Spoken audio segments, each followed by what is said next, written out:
Passage en revue du détachement d'honneur et le commandant suprême de forces armées prend place sur le podium érigé pour la circonstance.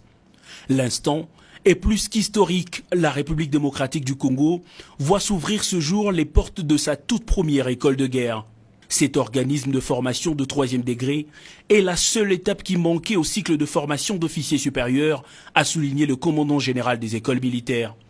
Pour cette première promotion, 25 officiers stagiaires sont retenus sur les 114 postulants issus de forces aériennes, navales et autres unités de l'armée. Dans l'esprit, l'enseignement de l'école de guerre est orienté vers la guerre. Il prépare les officiers à tenir leur emploi futur dans les opérations avec une perspective de comprendre, de préparer et de l'emporter dans les conflits actuels et à venir. La réalisation de ce projet est une concrétisation des accords militaires entre la France et la RDC, signés lors du passage du ministre français des Affaires étrangères à Kinshasa. François Pougelas, son ambassadeur de France en poste à Kinshasa, a salué la volonté politique de deux chefs d'État français et congolais à asseoir une meilleure coopération militaire.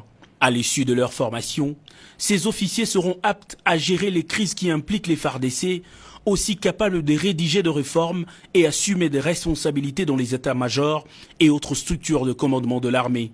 L'idée même de créer une école de guerre de 3e niveau dans notre pays surgit de l'esprit du commandant suprême lors de l'avènement à la tête de la République, il y a aujourd'hui près de 2 ans. Décidément, le nouvel homme d'État congolais venait de faire un rêve, celui de voir naître et pousser au cœur de l'Afrique une institution élitiste capable d'assurer une formation militaire digne de répondre aux besoins de nos forces armées de la République et aux besoins des armées des pays amis. L'école de guerre de Kinshasa, située au cœur du continent, devient ainsi naturellement le berceau légitime de la formation des élites militaires régionales. Après les discours, le chef de l'État Félix-Antoine Tshisekedi descend du podium pour couper le ruban symbolique avant d'effectuer une visite guidée des bâtiments réhabilités qui serviront de locaux pour l'école en attendant l'achèvement des travaux du grand bâtiment.